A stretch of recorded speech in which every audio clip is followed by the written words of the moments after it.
మరి ఈ సమయంలో విశ్వాసులైన ప్రతి ఒక్కళ్ళ చేతిలో ఒకటి ఉంటుంది. ఏంటది? బైబిల్ గ్రంథం. బైబిల్ గ్రంథానికంట ఒక బాధ వచ్చిందంట. ఒక బాధ కాదులేండి, చాలా పెద్ద సమస్య వచ్చిందంట. ఆ సమస్య చెప్పడానికి దేవుని దగ్గరికి వెళ్ళి వాక్కు తీసుకొని తన బాధ అంతా మీతో చెప్పడానికి మన మధ్యలో వస్తుంది బైబిల్. అందరూ కూడా చప్పట్లు కొడుతూ బైబిల్ని ఆహ్వానిద్దాం.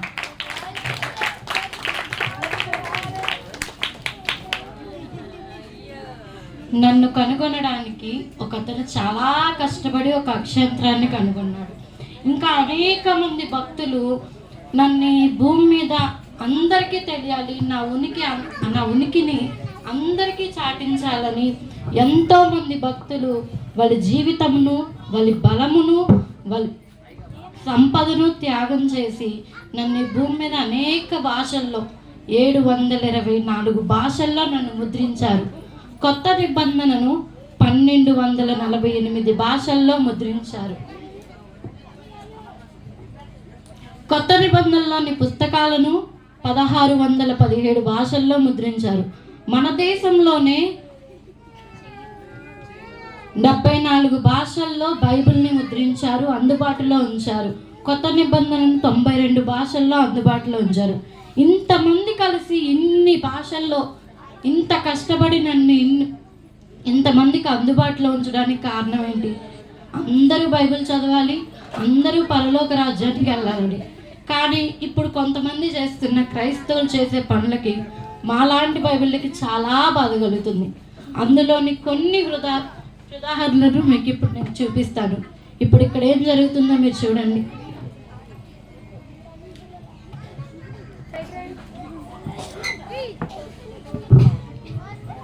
ప్రజలాడండి, అందరికీ వందనాలు. ఈరోజు మా ఇంట్లో అన్నప్రసన్న కార్యక్రమం అనమాట. స్కిట్లో భాగంగా అన్నప్రసన్న కార్యక్రమం. అయితే ఇప్పుడు ఈ కార్యక్రమానికి పాస్టర్ గారిని కూడా ఇన్వైట్ చేస్తున్నాము.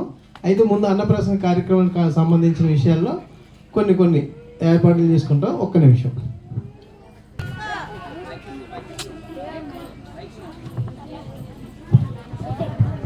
మా ఇంట్లో ఈరోజు అన్నప్రసన్న కార్యక్రమం మొదటగా పాస్టర్ గారు కూడా వస్తున్నారు. ఇప్పుడు పాస్టర్ గారు కూర్చోండి. అదే పాస్టర్ గారు కూడా వచ్చేసారు. ఇప్పుడు అన్నప్రసన్న కావాల్సిన కార్యక్రమంలో అసలైనోడు కావాలిగా, అన్నప్రసన్న ముట్టించేవాడు కావాలిగా. ఇప్పుడు మా అబ్బాయి వస్తారు. ఇటు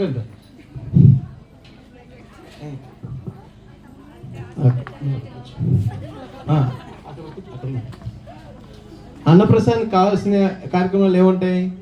బుక్కు, పెన్ను, బంగారం, మనీ అన్నీ పెట్టాం. అర్రే ఇంకేదో తక్కువైంది. ఏం తక్కువైంది? ఫస్ట్ గారు బైబిల్ ఇవ్వండి. ఓకే, బైబిల్ కూడా వచ్చింది. ఇప్పుడు మా అబ్బాయి వచ్చి ఇంట్లో ఏదో ఒకటి పట్టుకోవడానికి ట్రై చేస్తాడు. రానా రే, రారా అరే జాగ్రత్త రారా, అటు తిరగరా, ఇటు రారా, స్ట్రైట్గా రారా, అటు కాదురా, అరే స్కిట్లో నేను రా డాడీ, అటు కాదురా, ఇటు రారా, ఇట్లా. అరే బంగారం పట్టుకో, అరే బంగారం పట్టు, డబ్బులు పట్టుకోరా, బంగారం పట్టుకో, అరే డబ్బులు పట్టుకోరా, అరే డబ్బులు పట్టుకోరా, అరే బంగారం, అరే బైబుల్ పట్టుకున్నాడు.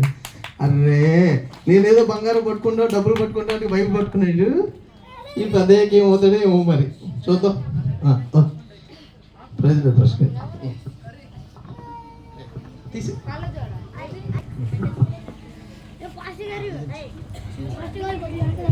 చూసారా అండి, పిల్లవాడు బైబిల్ పట్టుకుంటేనే నవ్వలేక నవ్వుతున్నాడు. తండ్రి ఏమవుతాడో ఏంటో అని బాగా మనసులో మదన పడిపోతున్నాడు. ఒకవేళ పెద్దయ్యాక నాన్న నేను పరిచర్య చేస్తానంటే ఆ తండ్రి అంగీకరించగలడా? చూద్దాం. మిమ్మల్ని ఇప్పుడు నేను ఫ్యూచర్లోకి తీసుకెళ్తాను.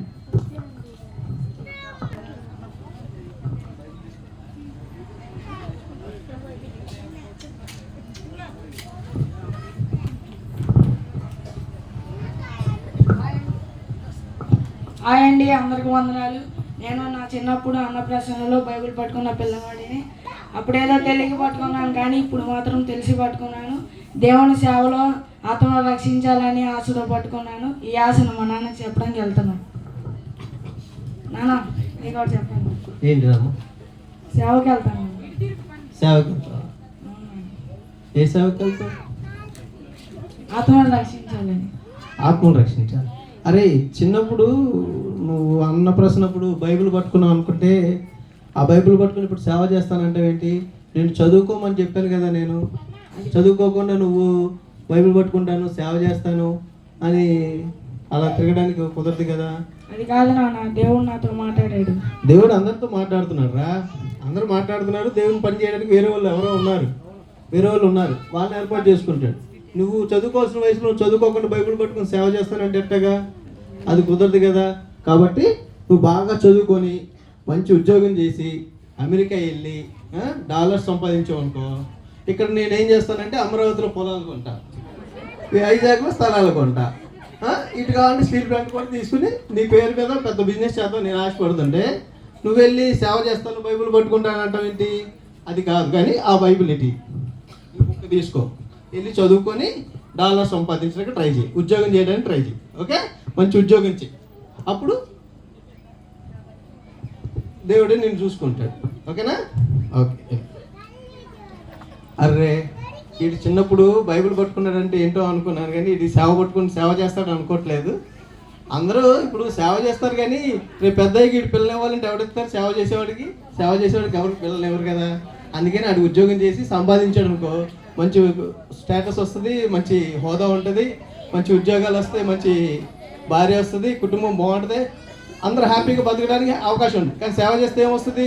సేవ చేయడంలో కష్టాలు, శ్రమలు, ఇబ్బందులు, ఇరుకులు తప్ప కనీసం పిల్లని ఇవ్వడానికి కూడా ఎవరు ముందుకు రా. సేవ కూడా పెళ్లి సంబంధాలు ఏదైనా వెళ్ళామంటే సేవ కూడా అయితే మీ పిల్లలు ఇవ్వండి అనే పరిస్థితుల్లో ఈ రోజుల్లో ఉన్నాము. కనుక పిల్లల్ని చదివించుకొని బాగా వృద్ధిలోకి తీసుకురావాలని తల్లిదండ్రులు ఆశిస్తారు.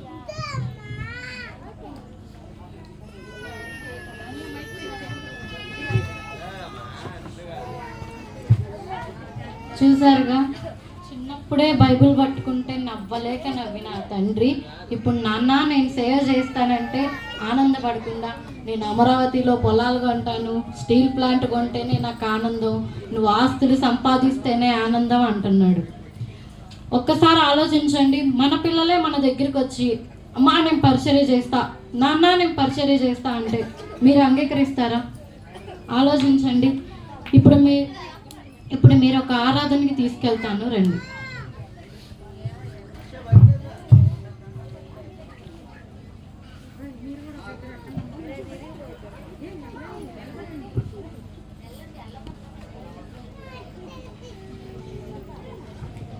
ప్లీజ్.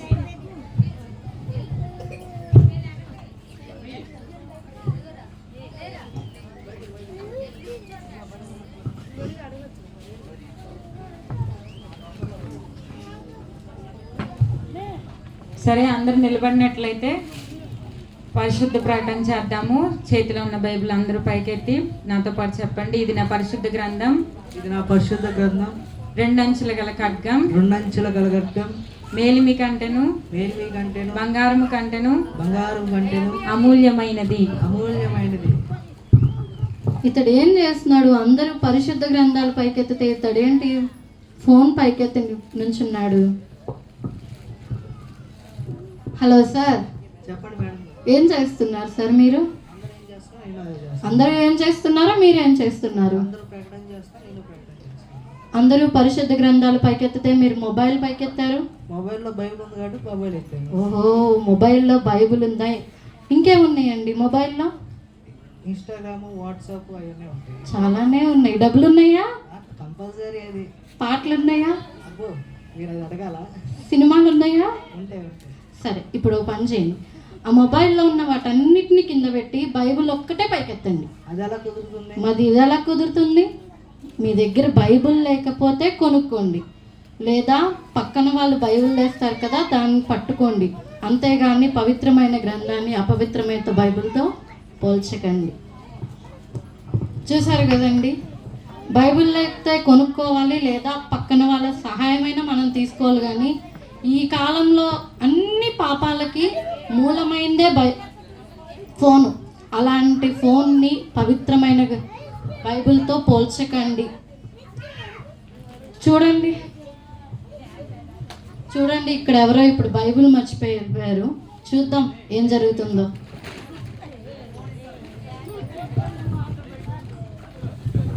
అరే ఎవరో బైబిల్ మర్చిపోయినట్టున్నారే. పేరు తెరిచి చూద్దాం. లెసి బైబిల్ ఫోన్ చేద్దాం.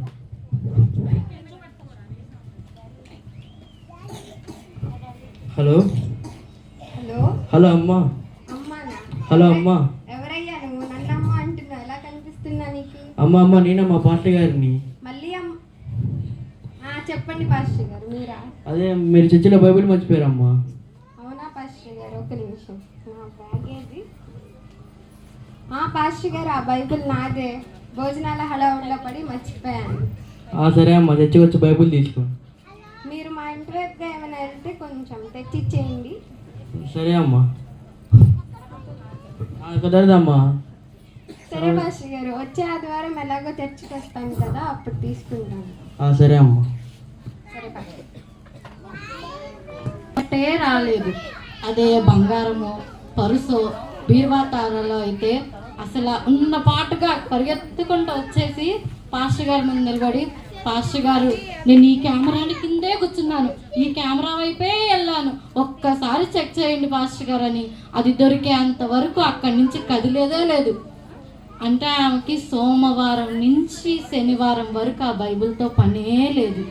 ఇంకొంతమంది ఉంటారు, ఆదివారం మధ్యాహ్నం వెళ్ళి బైబిల్ పెట్టి మళ్ళీ ఆదివారమే గుర్తొస్తుంది. అప్పుడే హడావిడిగా అదొక టెన్షన్ లాగా బైబిల్ అప్పుడే వెతుకుతూ ఉంటారు. ఇప్పటి వరకు కొంతమంది భక్తుల్ని మీరు చూశారు. ఇంకొంతమంది ఇంకొన్ని రకాలుగా బైబిల్ యూజ్ చేసే వాళ్ళు కూడా ఉంటారు. అందులో ఒక భక్తుని నేను మీకు ఇప్పుడు చూపిస్తాను, చూడండి.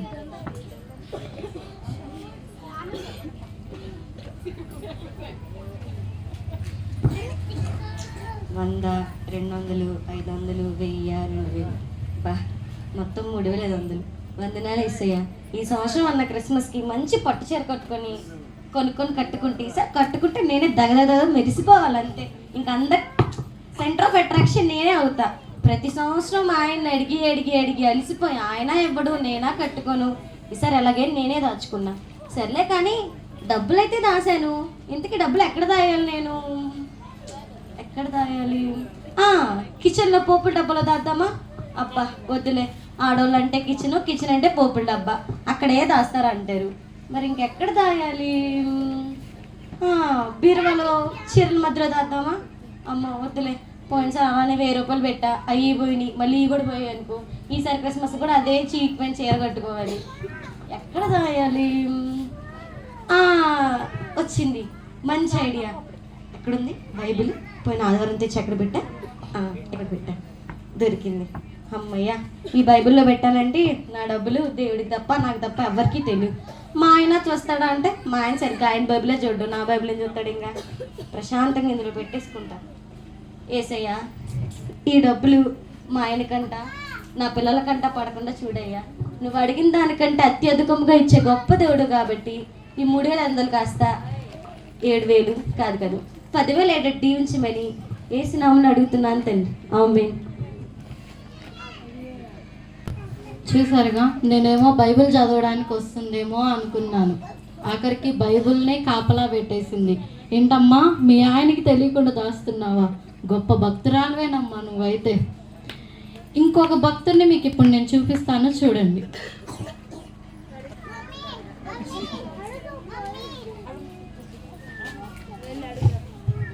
అబ్బా, చాలా రోజులు నేను చూడాలనుకున్నాను కాంచనా సినిమా, ఈరోజు చూస్తాను. సినిమా అయితే సూపరు. అసలు సినిమా అంటే అది సరైన లెవెల్లో ఉంది అది. సరే అయితే ఇంకా పడుకున్న దుప్పట్లు వేసుకోండి. అమ్మా,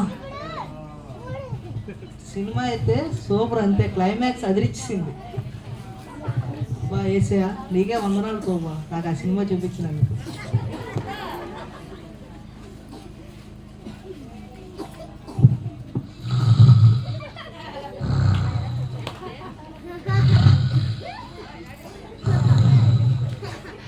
వద్దు కాంచనా, నన్నేం చేయబాక, వదిలే నన్ను. కాంచనా కాంచనా వద్దు వద్దు. ఈ సినిమాలో కాంచన నాతో పాటు వచ్చిందేమో. బైబిల్ ఏది?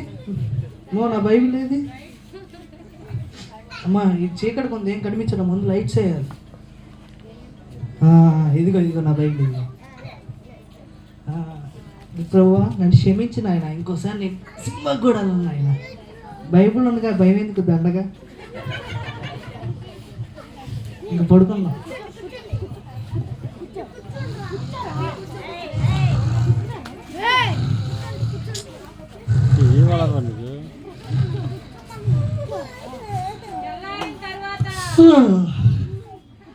నా ఫోన్ ఏది?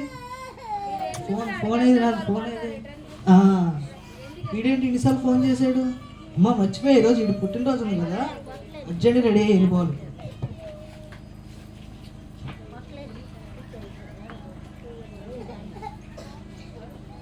చూసారుగా, నైట్ ఏమో బైబిల్ పెట్టుకొని బైబిల్ ఉండగా భయం ఎందుకు దండగా అన్నాడు.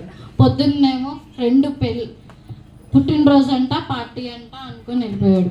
పిచ్చి పిచ్చి అన్నీ చూసి రావడం, కలవరపడడం, ఆ దెయ్యాలు ఆ పీడకళ్ళు పోవడానికి బైబిల్ పక్కన పెట్టుకొని పడుకోవడం.